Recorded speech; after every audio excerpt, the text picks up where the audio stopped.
Time to check out the pulse, starting with Donald Trump stumping the man who can explain the theory of everything. Yes, renowned theoretical physicist Stephen Hawking is baffled by the political success of the presumptive Republican nominee. Hawking, who speaks through a computer, told a British TV show that he can't understand Trump's popularity.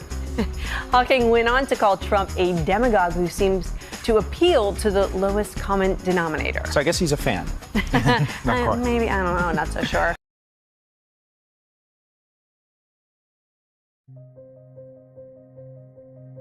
There have already been multiple foiled attempts to murder Donald Trump. There is a reason they plan to do it. It has nothing to do with what you see on television, the protests, the anger, the violence.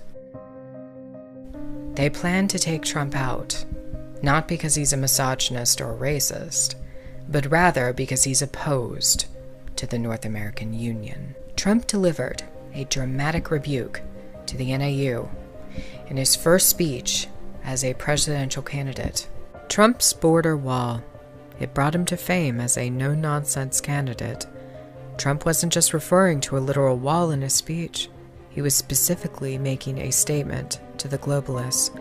He will not cooperate with their agenda and the erection of a borderless society. The wall is the antithesis of the North American Union. It is a major slap in the face to those who have worked so hard to bring about the NAU from an idea to a reality. U.S. and Mexican presidents and Canadian prime ministers throughout the decades are responsible for bringing the NAU into existence through a series of secret agreements done without consent of the people and the country's legislatures. The most devastating one occurred under George W. Bush, called the Security and Prosperity Partnership of North America. There was almost no media exposure about the SPP, except to make fun of it as a conspiracy theory. But for you to truly understand the origin of the North American Union, you would need to go back to World War II. Even before it was completed, they had a strategy for the nations, to be implemented in 1945 with the birth of the UN.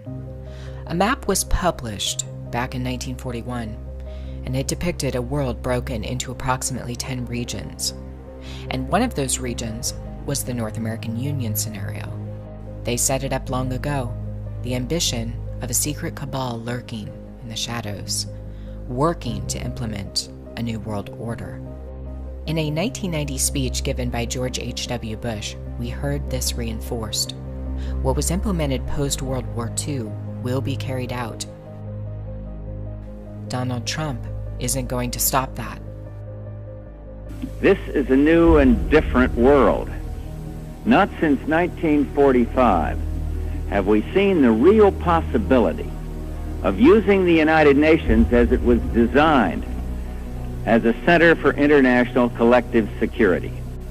It is in our hands to leave these dark machines behind, the dark ages where they belong, and to press forward to cap a historic movement towards a new world order in a long era of peace.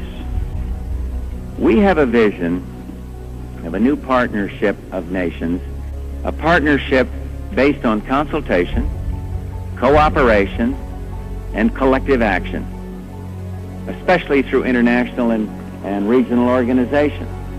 A partnership united by principle and the rule of law and supported by an equitable sharing of both cost and commitment.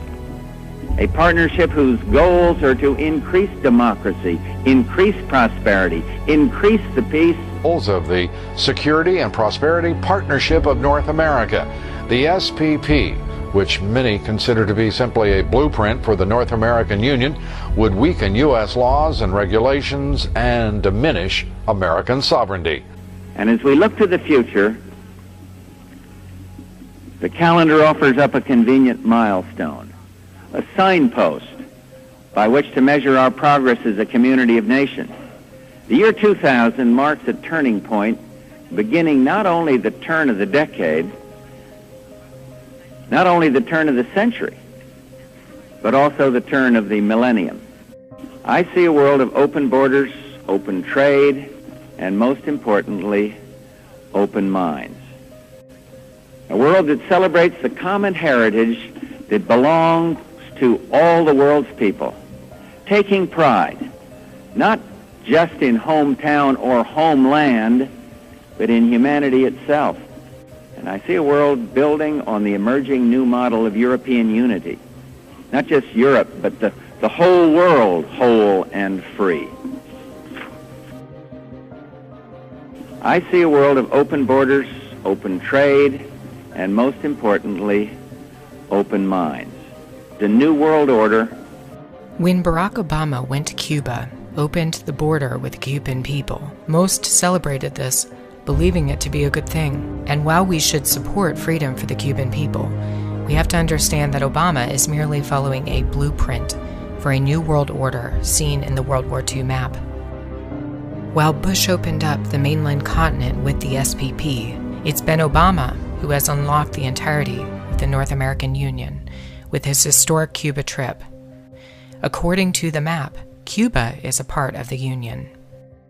Trump is truly seen as a menace to what 4 former presidents have accomplished, each with historic visions for the establishment of the NAU, one region of 10 in the modern Agenda 21.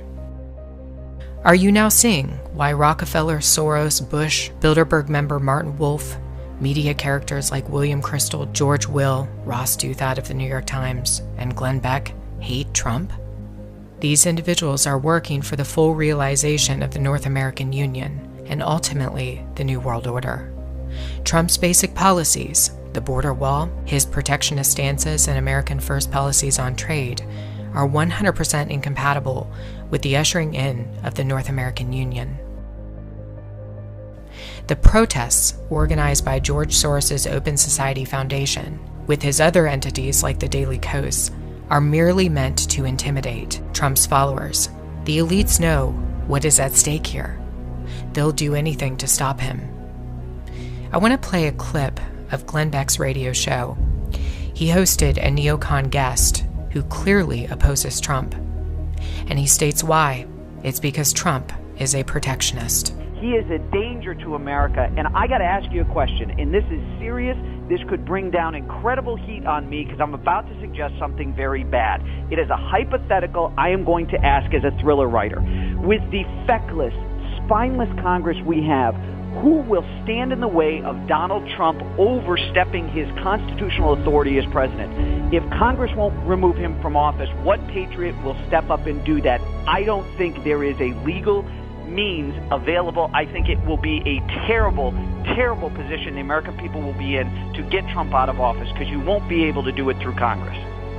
Well, I would agree with you on that, and I don't think that you actually have the voices. We've been talking about this off air for a while. I think the voices like ours go away.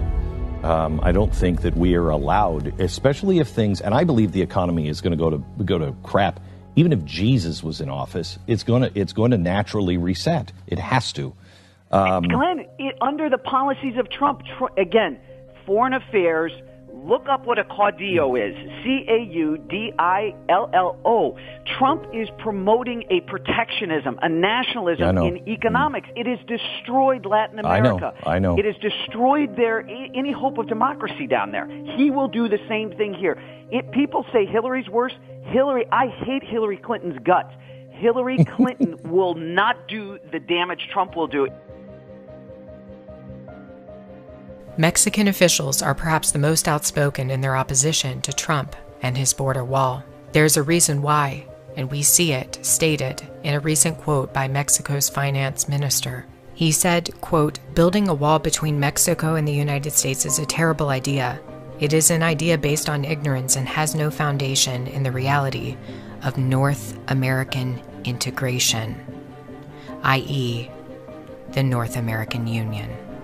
His statements are preceded by a lengthy history of Mexican officials who have openly discussed the notion of a North American Union. A little bit of solidarity, a little bit of human attitude of working together as a team. Would you like to see a North American Union? So what's your team? You'd go with Mexico, long-term, yes, U.S., partners. Canada? You want Canada in there? Canada. Would you like to see a North American Union? You don't have to believe any of this. You can go throughout your day and ignore the truth. But I will tell you now, Trump stands in the way of their secret plan. And he's got to go. They'll make him go if necessary. They've done it before, and they'll do it again. Those who oppose the cabal will be taken out.